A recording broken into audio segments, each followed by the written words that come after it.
What's up? Que lo que et salut, world language teachers.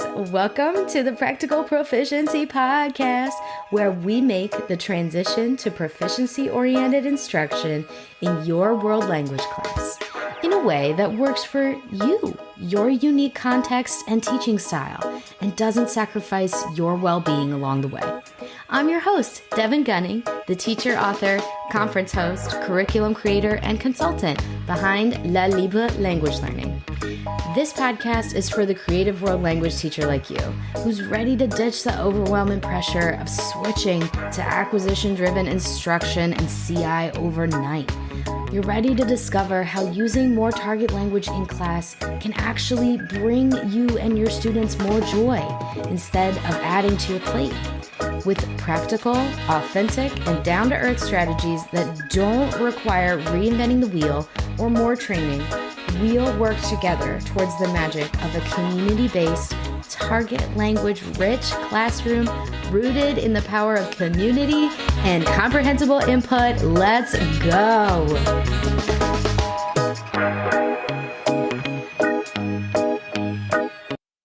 I have such an exciting guest for you today as part of our Meet the Speaker series.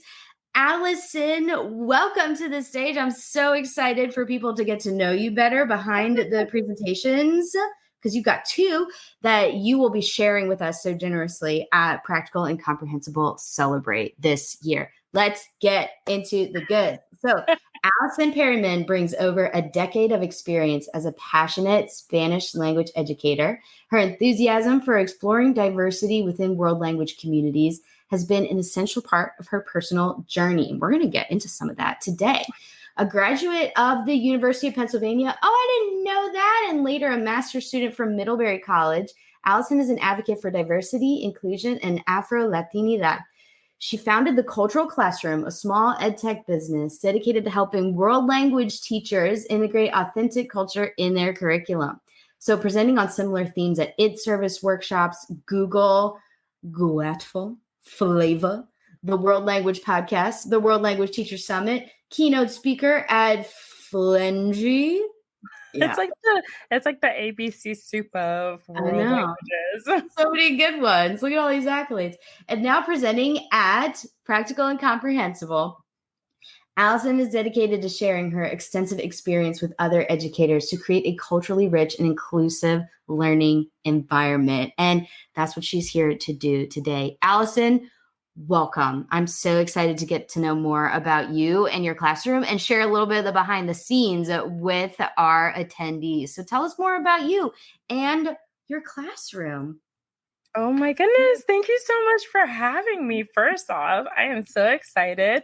When you first asked me to come and join this project, I was like, me?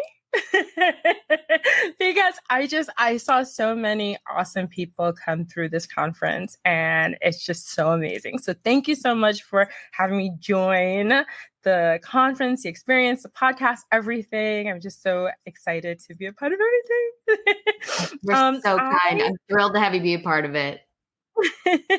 I always think of myself, and when I talk to my students, I think of myself as the granddaughter of immigrants. Because like almost all of my grandparents are immigrants. And so, well, I believe all of my grandparents are immigrants. And my maternal grandparents that at least were the most influential in my family were immigrants from South America, from Guyana.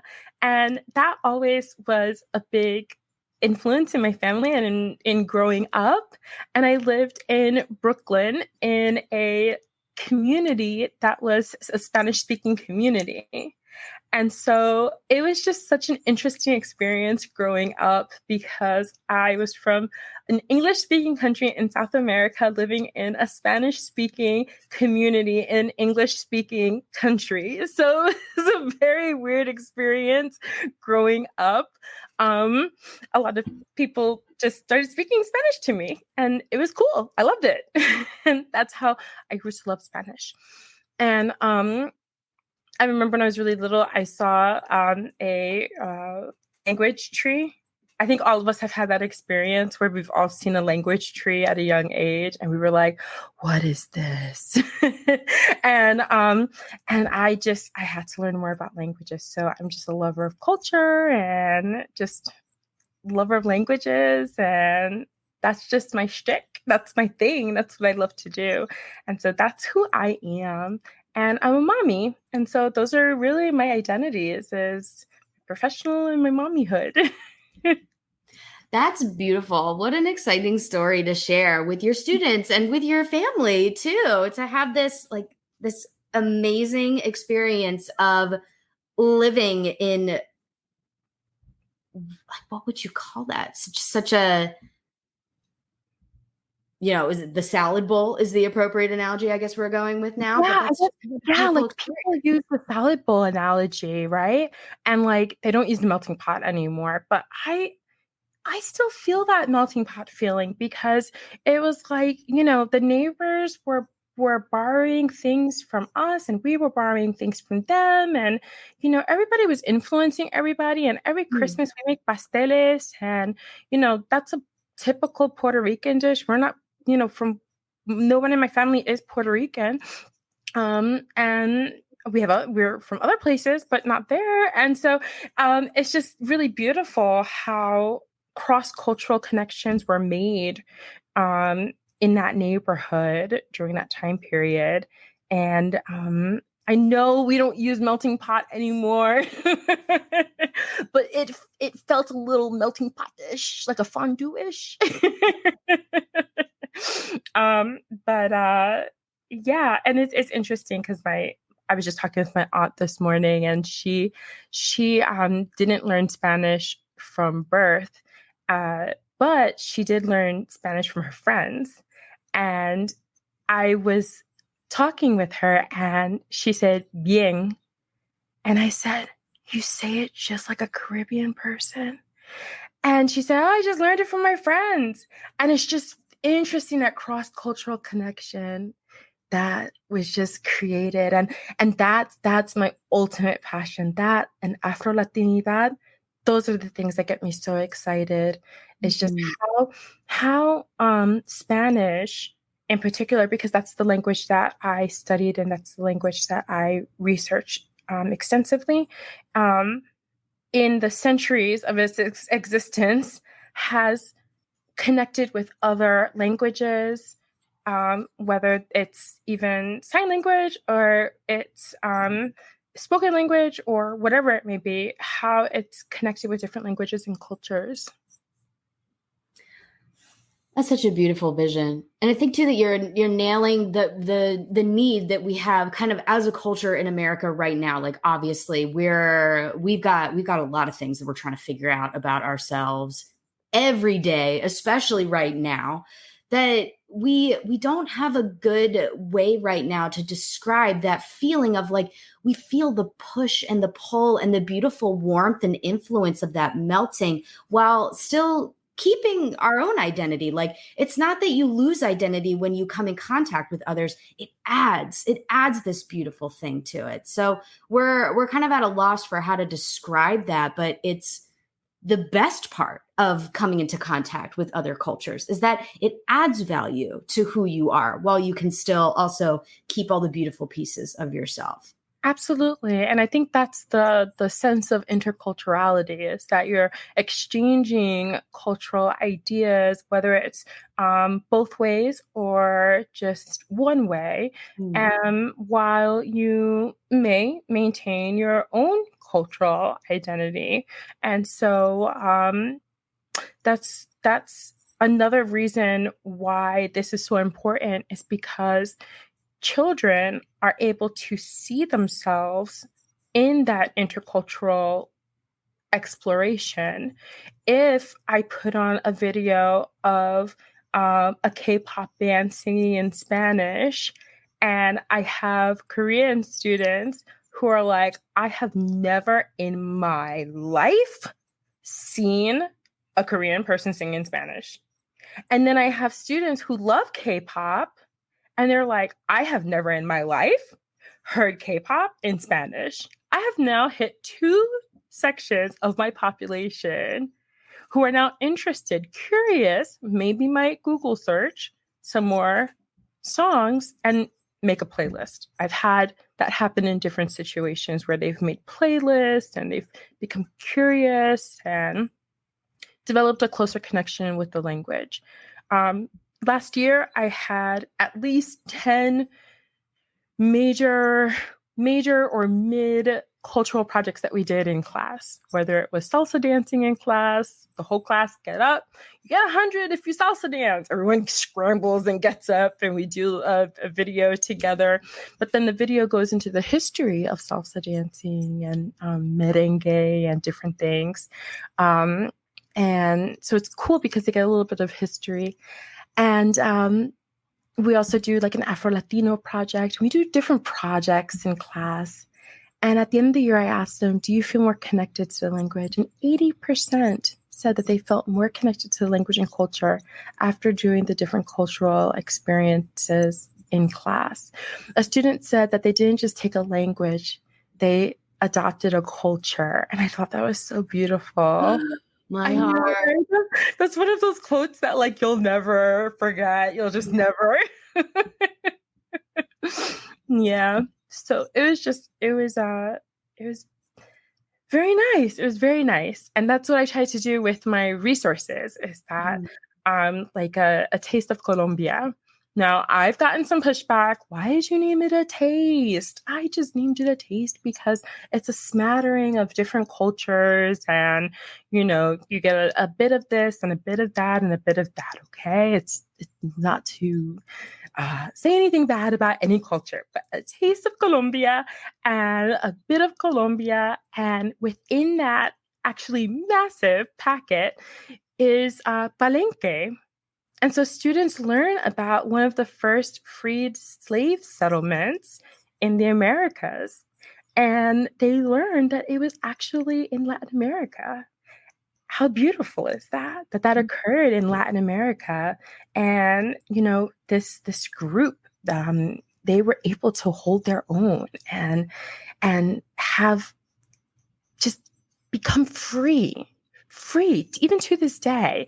A piece of Africa in Colombia is what they say. And so I just think it's wonderful to teach about these cross-cultural connections in class, to bring social justice topics in class, which is what I'm presenting about in my presentation.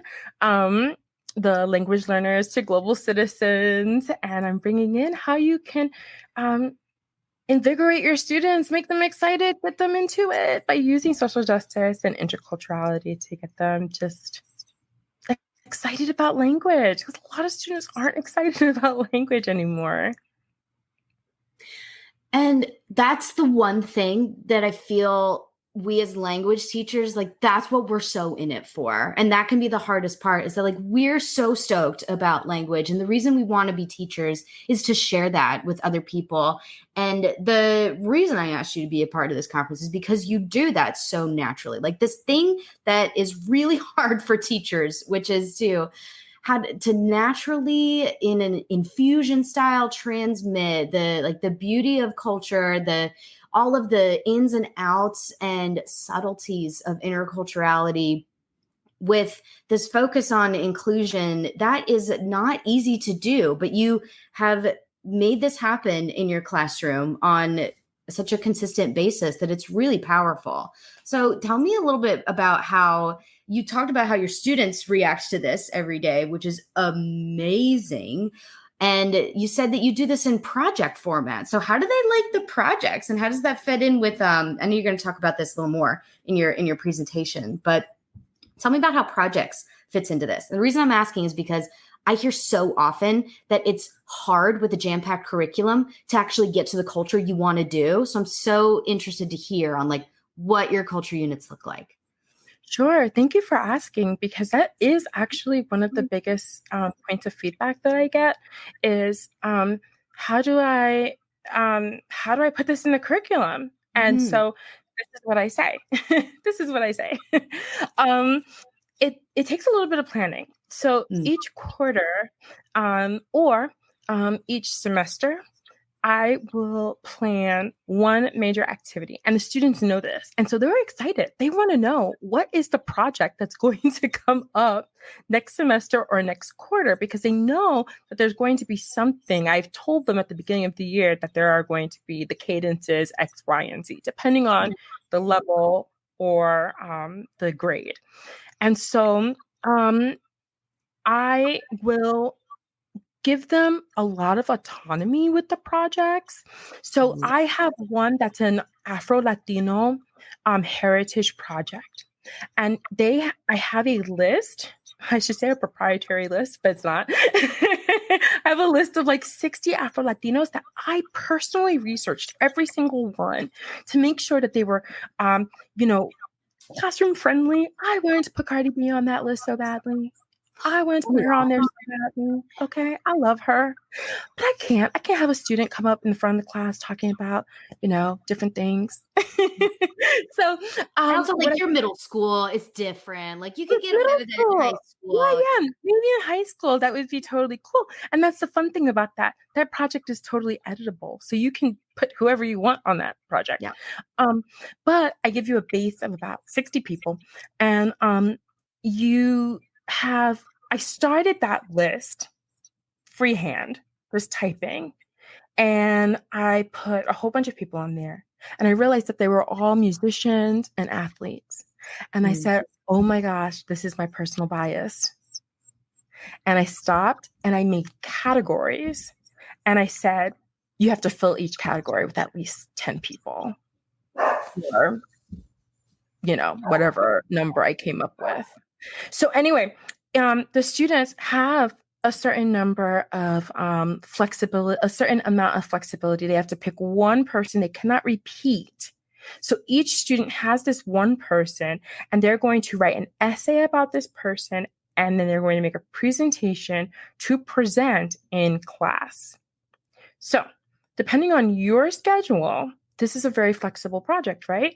Because you could have them, it's like a flipped project. You could have them do the writing at home, and you could, if you have no time in your schedule, have them do the presentation video and have a gallery walk and have the students do the score guide and rank each student, it's not actually ranking, but like talk about each student and what they learned. And now all the students have learned about 30 Afro-Latinos. And then now you have this Google form that they get to fill out who their favorite was. And so it's just so exciting, because if you have no time, then put it on them. You need to learn this. You need to do it outside the classroom. I don't have enough time. It's on you. Yeah. Now, I have the time, so I get to do it in the classroom. But when I run out of time, that's what I do. That's amazing. Yeah. I hope that's helpful to some teacher.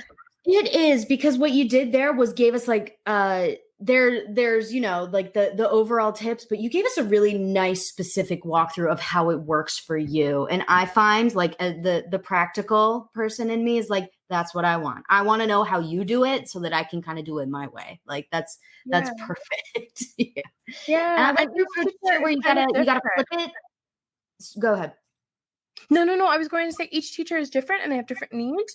And so they can alter whatever they need to change. They can change whatever part they need to change. That's why I'd like to provide different things, number it, have a guide. These are the things you have. These are your assets. Use whatever you need. It's almost like curriculum made by teachers is really good for teachers. I think so. So. Yeah, so teacher friendly. I also love too that you're asking students not only to be responsible for it, but they also have so much autonomy. Like they get to pick a lot of who they want to focus on. They get to talk a lot about who they find to be the most interesting. Like there's a lot of personalization in this style that you're presenting here. Of course, because students, they need to have that autonomy to a certain degree at a certain age. And so teachers need to understand read their students and see how much autonomy to give their kids. And so this is a research project, and you can be as harsh as you want or as liberal as you want with the research project as you see fit. I have them go on Purdue Owl's website and they have to do citations, and I'm just like, good luck, have fun. That's how it was in college for me. You want to go to college? Have fun. Mm-hmm. But the gymnast, always choose the gymnast. The athletes tend to choose the athletes. The ones who want to make me happy choose like Nicolas Guillen. They ask me who I want. Start citing poetry. Amazing. They're like, oh, you love Nicolas Guillen? Okay, we'll choose him. Mm-hmm. I had one student come up to me, and the reason why this project is so powerful is because students realize that you don't have to look like certain celebrities or certain people to be Hispanic. That ethnicity, it's a massive lesson on ethnicity and race. And I had a student who was white presenting. He stayed after class and he said, he was very nervous. He had a question for me. And he said, my mom is Hispanic. And I was like, okay. Like it was a big secret. And he said, can I be white and Hispanic? And I said, well, you can be Black and Hispanic. So I was just totally messing with him. But I was like, you can be Black and Hispanic. So what do you think? And he was like, I guess so. You can be white and Hispanic. And so then I started to tell him that there were lots of communities of white Hispanic communities. The Spaniards considered themselves white in Latin America, and they're Hispanic in Latin America. And so he said, do you know my middle name is Joaquin? And I said, I didn't know that. And he said, I think I want to be called Joaquin moving forward.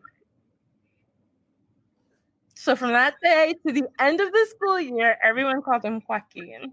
That's beautiful. There's so much to be learned from that when you're talking about identity in the classroom, especially I feel like with middle schoolers, it's so much of a show, don't tell, inquiry, not presentation. Absolutely. Like, let's see how much representation can we put in the curriculum should be the main question, because through that, then your students will have the opportunity to start the wheels turning themselves, because us spouting constantly about the importance of diversity is not going to make that much sense to them. Like in their own world, what this kid's going through is probably a really confusing phase in middle school of like, who the heck am I? Like, how do I fit into this intercultural identity? What does it look like? And then by having, like you said, 60 people to shuffle through that have all of these different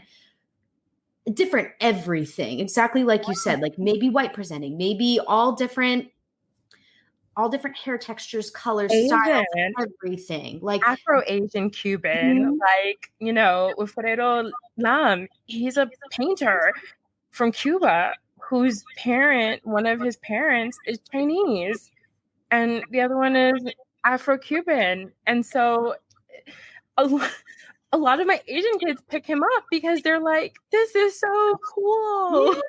Yeah. And, it's beautiful. It's beautiful to offer kids that representation, whether it's, I pick this person because I want to be a lawyer and I see myself in them.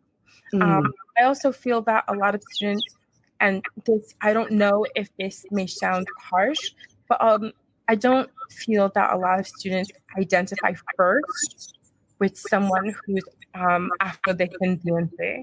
I don't feel that is the first go-to of my student population. And so it's nice to have students who are like, well, I chose this person because they are a Supreme Court Justice of Panama, and I want to be a lawyer too, and I admire them deeply. Mm-hmm. Oh my gosh. Wow. It's amazing. Yeah. And thank you for that like expansion of that term too, because that's really what it is all about, right? Is that we want students to see themselves in all different realms as well, for because identity is such a hugely, well, it's us. It's everything about us, identity is everything. So it's Right. how could there be anything more important than that to talk about in the classroom? Which is why I appreciate that your approach to it so much, because you make it easy to talk about something that's not.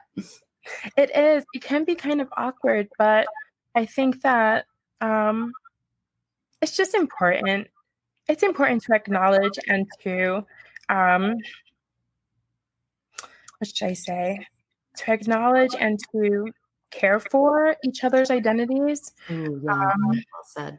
I think that it's important to also be kind. A lot of people are still trying to figure it out at 70 years old. Mm-hmm. That's really true. That is very true. We're making new discoveries about ourselves every day. And if we're not, then, I mean, if you're not growing, then what are you doing? Right. Exactly. Yeah.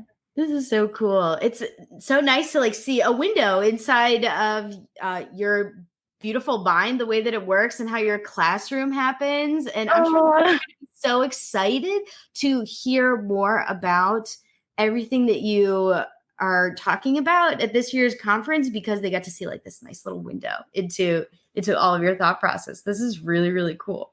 I really hope so. Between that and the celebrating students presentation, I think the presentations are going to connect really nicely.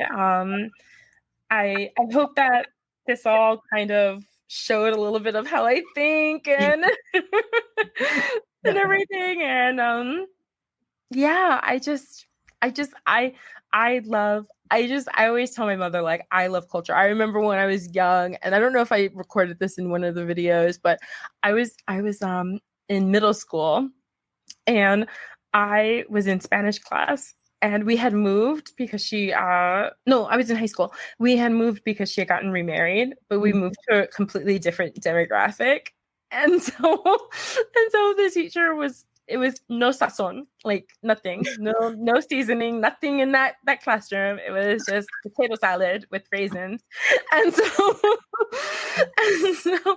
I told my mother one day, I came home and I said, I don't understand why we can't do like a telenovela skit or something fun to teach the language. And my mom was like, oh, interesting. Like, she probably was just like, what? I picked up the textbook and I was like, this is not Spanish. It's so dramatic. This is not Spanish, okay? Culture is outside of this textbook. And I didn't know I was going to be a Spanish teacher. And here you are. Here I am.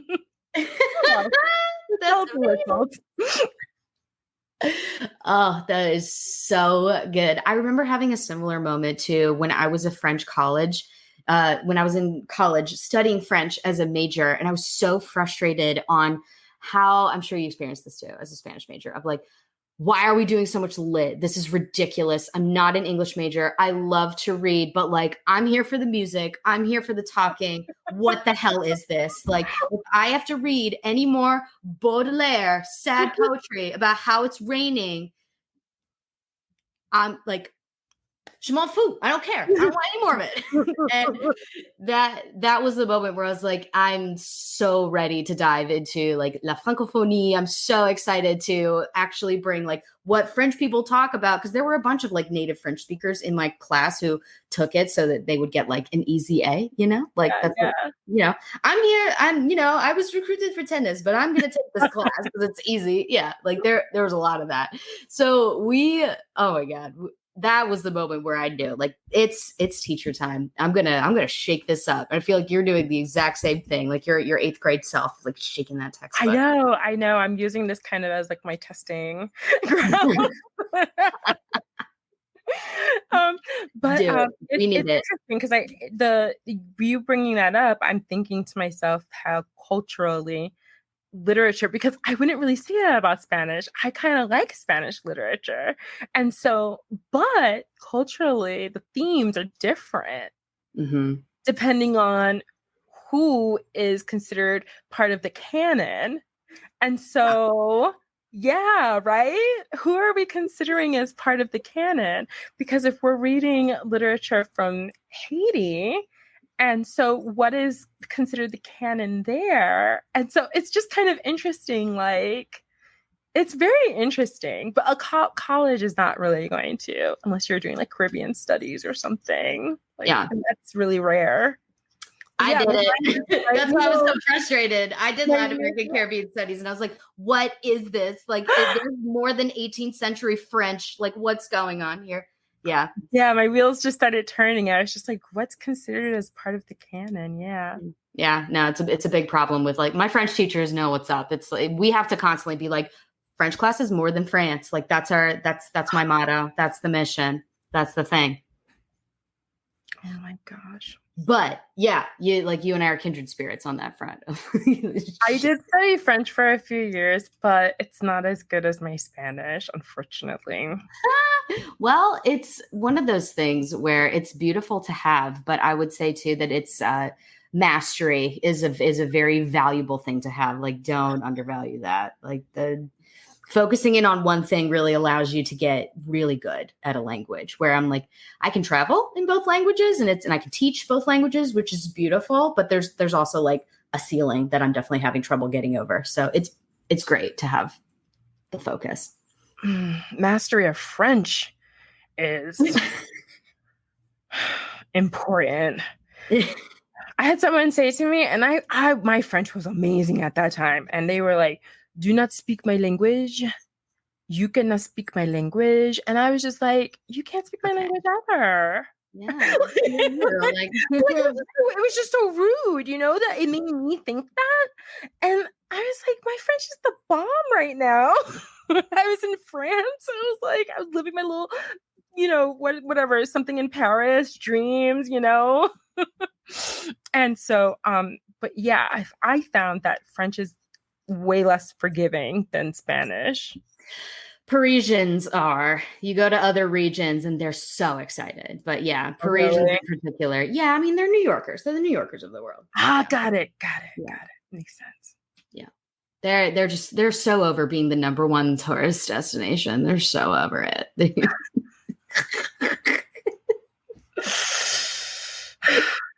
Yeah. Life as a language teacher, there's always too much to talk about. I know. Always too much to talk about. Well, this has been so much fun, Allison. I feel like we could do this for a while, but we got to make sure that we get everybody to the conference so that they can learn even more about you, because you and I are going to be hanging out live for one of the presentations as well. So you'll make sure that you are signing up for that section of the conference. But even for everybody as well, Allison will be presenting for an on-demand presentation as well. So below this video, you will see Allison's special affiliate link so that you can support her and all of her work to sign up for this free conference at no extra cost to you. So come hang out with us so that we can chat more when it comes time on July 29th through 31st. I'm so excited for them to meet you. Yeah, it's going to be amazing. All right, Allison, can you close us out with what is something that you hope for teachers after hanging out with us for like a half hour here? What do you hope teachers get from learning from you? I feel like I need a microphone. Yeah, do it. Bring it I in. hope that all teachers invest in self-care and interculturality. Mic drop. And now you drop it. Yeah. Incredible. We have to leave on that because it could get better, but it would be a lot of pressure. That's the best. That's the best to go off. Self-care, interculturality. Enough said. It's beautiful. Allison, I know, right? Thank you so much for sharing all of your wisdom with us. And I can't wait to hang out with you again when it's conference time. So we will see y'all then. Bye for now. Bye. Bye.